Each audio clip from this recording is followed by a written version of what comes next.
एक फैमिली जो छुट्टियां मनाने के लिए बीच के किनारे एक घर को किराए पर लेते हैं। घर बहुत बढ़िया था, मगर इस घर में रखे शराब की बोतल का अलमारी लॉक था। अमांडा मार्केट से घर के जरूरी सामान लेने आई थी। यहाँ पर वो डैनी नाम के एक आदमी को देखती है जो बहुत सारा सामान खरीद कर ले जा रहा था। घर आकर ये सभी लोग बीच पर चले आते हैं। जब ये आराम कर रहे होते हैं तभी रोज देखती है कि एक बहुत बड़ी शिप इनकी तरफ आ रही है। सबको लगता है कि वो शिप रुक जाएगा, मगर ऐसा नहीं होता। सभी लोग घबराकर भागने लगे। वो शिप रेत में आकर फंस जाता है। इस हादसे में किसी को चोट तो नहीं आई, लेकिन आज के लिए बीच को बंद कर दिया गया। घर आकर इन्हें पता चला कि सभी फोन्स और इंटरनेट बंद हो चुके हैं। घर के बाहर इन्हें कुछ हिरन दिखाई दिए, जो ज्यादा अजीब तो नहीं था, क्योंकि इस घर के आसपास जंगल है। थोड़ी देर बाद इनके घर की डोरबेल बजी। अमांडा और क्ले हैरान हुए। सेफ्टी का ख्याल रखते हुए वो दरवाजा खोलते हैं। यहाँ जॉर्ज अपनी बेटी रुथ के साथ आया हुआ था। जॉर्ज इन्हें बताता है कि ये घर इन्हीं का है। दरअसल ये यहाँ किसी काम से आए हुए थे, लेकिन जब ये यहाँ से जा रहे थे तब इन्हें पता चला कि शहर में ब्लैकआउट हो गया है। फोन्स भी काम नहीं कर रहे हैं, इसलिए ये चाहते हैं कि आज की रात ये दोनों यहीं रुके। अमांडा को इस आदमी पर विश्वास नहीं होता, क्योंकि इनकी बातें सिर्फ ईमेल पर हुआ था। जॉर्ज कहता है आप लोगों को परेशान होने की जरूरत नहीं, हम बेसमेंट में रह लेंगे। इसके बदले में मैं आपको 50% का डिस्काउंट दूंगा। जॉर्ज तुरंत उस अलमारी को खोलकर जो लॉक था इन्हें 50% पैसा वापस कर देता है। किले को जॉर्ज पर भरोसा था कि ये घर इसी का है, मगर अमांडा बहुत शक्की टाइप की है। जॉर्ज इन्हें बताता है कि ये अपनी वाइफ को लेने इस शहर में आया था, जो आज की प्लेन से आने वाली थी, मगर वो किसी कारण नहीं आई और अब तो कोई फोन भी काम नहीं कर रहे। तभी रुथ टीवी चालू करती है, जिसमें नेशनल इमरजेंसी वार्निंग दिखा रहा था। अब इनके पास आज की रात यहीं रुकने के सिवा और कोई रास्ता नहीं। जॉर्ज और रुथ बेसमेंट में आकर आराम करते हैं। रुथ कहती है कि हमें अपने ही घर में इस तरह से रहना पड़ रहा है। इनकी बातों से पता चलता है कि ये घर सच में इन्हीं का है, लेकिन कुछ ऐसी बात थी जो जॉर्ज सभी से छुपा रहा है। अभी सुबह अमेंडा के मोबाइल पर कुछ नोटिफिकेशन आए, जिसमें ब्लैकआउट के बारे में लिखा था। साथ ही ये भी लिखा था कि ये सब किसी हैकर का काम हो सकता है। ये मैसेज वो अपने पति को दिखाती है, लेकिन तभी वो सारे मैसेज गायब हो गए। आखिर हो क्या रहा है, ये सब पता करने के लिए वो शहर की तरफ जाने लगता है, ताकि वहाँ के न्यूज़पेपर से इसे कुछ पता चल सके। लेकिन तभी वो रास्ता भटक जाता है, क्योंकि इसके गाड़ी का जीपीएस भी काम नहीं कर रहा था।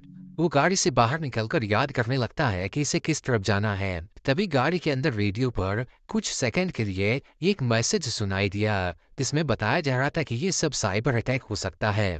जॉय को नेटवर्क न मिलने पर वो फिर से गाड़ी चलाने लगता है। तभी इसे रास्ते में एक औरत मिली जो इससे हेल्प मांग रही थी, लेकिन वो स्पेनिश में बात कर रही थी, इसलिए जॉय को कुछ भी समझ नहीं आता। ये उसे इग्नोर करके आगे बढ़ता है। तभी वो देखता है कि एक बहुत बड़ा ड्रोन लाल कलर का धुआं उड़ा रहा है। ये स्पीड बढ़ाकर उस धुएं से गाड़ी निकालता है। तब इसे पता चलता है कि वो धुआं नहीं, बल्कि लाल कलर की पर्चियां हैं। इस तरफ जॉर्ज अपने पड़ोसी के घर आया हुआ था। वो अपनी वाइफ को कई बार मैसेज कर चुका है, लेकिन कोई सिग्नल ही नहीं, तो मैसेज कैसे जाएगा।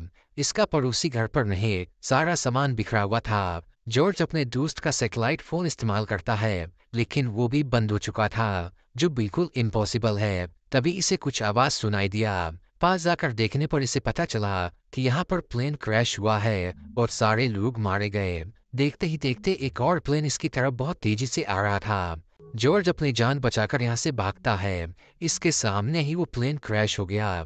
इस तरह रूस परेशान थी, इसलिए कि वो अपना फेवरेट टीवी शो का फाइनल एपिसोड नहीं देख पा रही। बोर होकर वो घर के बाहर घूमने आती है। तभी वो बहुत सारे हिरन को देखती है, जो बहुत अजीब था। वो अपने बड़े भाई आर्ची को लेकर जंगल में टहलने के लिए आती है। यहाँ पर इन्हें एक कैबिन मिला। उस कैबिन के अंदर से रोज के कमरे की खिड़की दिखाई दे रही थी। आर्ची मजाक में रोज को डराते हुए कहता है कि अगर कोई साइको किलर हुआ तो सबसे पहले तुमको ले जाएगा। कैबिन से वापस आते समय आर्ची को कोई जंगली कीड़ा काट लेता है। जंगल में बहुत सारी चिड़िया इधर से उधर उड़ रही थी। ये सब देखकर हमें ऐसा लगता है कि जरूर कुछ बहुत बड़ा होने वाला है, लेकिन वो क्या है हमें आगे पता चलेगा। थोड़ी देर बाद जॉर्ज घर पहुंचा। अमांडा पूछती है कि बाहर क्या हो रहा है। जॉर्ज इन्हें बता ही रहा होता है कि तभी जोरदार धमाके की आवाज सुनाई दिया। उसके बाद एक बहुत तेज और अजीब सा आवाज लगातार सुनाई देने लगा। घर के शीशे भी क्रैक हो गए। अमांडा अपने बच्चों को ढूंढने के लिए घर के बाहर आई, लेकिन आवाज इतना ज्यादा था कि वो चल भी नहीं पा रही थी। अचानक वो आवाज बंद हो गई। सभी लोग बेहोश होते होते रह गए। वो जॉर्ज को बताती है कि इसके मोबाइल पर मैसेज आया था कि ये किसी हैकर का काम है, क्या वो इस बारे में कुछ जानता है।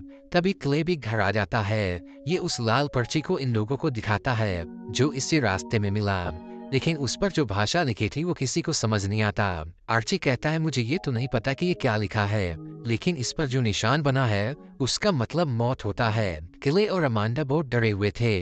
वो तुरंत इस जगह से अपने घर जाने के लिए निकल पड़ते हैं, जबकि जॉर्ज इन्हें मना करता है, लेकिन ये लोग उसकी बात नहीं मानते। कुछ दूर आगे जाने पर ये देखते हैं कि जाम लगा हुआ है।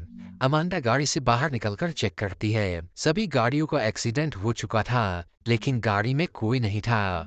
तभी वो देखती है कि ये गाड़ियां एकदम नई और ऑटोमेटिक हैं। दूर से एक और गाड़ी इनकी तरफ आ रही थी। अमांडा समझ जाती है कि क्या होने वाला है। वो तुरंत गाड़ी लेकर यहाँ से भागने लगी।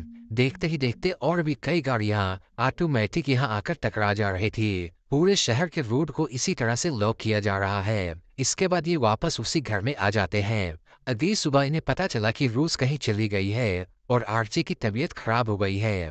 जॉर्ज इन्हें बताता है कि पास में ही डैनी नाम का एक आदमी रहता है, उसके पास जरूर दवा होगी। ये दोनों आर्ची को लेकर डैनी के पास पहुंचते हैं ताकि आर्ची को बचाया जा सके, क्योंकि उसकी तबीयत बहुत खराब है। इस तरफ अमांडा और रूथ रूस को ढूंढने के लिए निकल पड़ते हैं। कुछ दूर आगे जाने पर इन्हें भी वही कैबिन मिला। कैबिन के अंदर ये दोनों एक दूसरे से बहस करने लगते हैं। तभी इन्हें कैबिन के बाहर से कुछ आवाज सुनाई दिया। बाहर आने पर वो देखते हैं कि यहाँ पर बहुत सारे जानवर इकट्ठा हो गए। ऐसा लग रहा था कि वो अभी इन पर हमला कर देंगे। रूथ और अमांडा मिलकर उन जानवरों को चिल्ला चिल्लाकर भगाने लगते हैं और इनका ऐसा करना काम भी कर जाता है। वो जानवर यहाँ से चले जाते हैं। रूथ अमांडा से गले लगकर कहती है कि शायद अब इसकी मॉम जिंदा नहीं, उनका प्लेन भी क्रैश हो गया होगा। इस तरफ जब ये दोनों डैनी से मदद मांगते हैं तब वो इन पर बंदूक तान देता है और यहाँ से चले जाने को कहता है। जॉर्ज इसे समझाता है कि ये कितने सालों से इसका दोस्त है और आज ये इसकी मदद करने से मना कर रहा है। डैनी कहता है मैं जानता हूँ तुम कितनी परेशानी में हो, लेकिन मेरा भी परिवार है। अगर उन्हें दवा की जरूरत पड़ी तो मैं क्या करूंगा, और वैसे भी ये बस शुरुआत है, आगे और भी बहुत कुछ होने वाला है। यहाँ पर डैडी इन्हें बताता है कि ये सब जरूर किसी दूसरे देश का काम है। मुझे मालूम था कि कभी न कभी ऐसा जरूर होगा, इसलिए मैंने पूरी तैयारी करके रखा है। क्ले इन दोनों का झगड़ा शांत करवाकर डैनी से अपने बेटे की जान बचाने के लिए भीख मांगने लगता है। डैनी को इस पर दया आ जाती है और ये उसे कुछ दवा दे देता है, लेकिन बदले में ये बहुत सारे पैसे भी लेता है। हालांकि ये पैसे इसके काम आएंगे या नहीं ये पता नहीं, क्योंकि इस देश पर हमला हो चुका है और इस लड़ाई में कौन बचेगा और कौन नहीं ये कोई नहीं जानता। क्ले इसे भी वो पर्चा दिखाकर पूछता है कि इसका मतलब क्या है।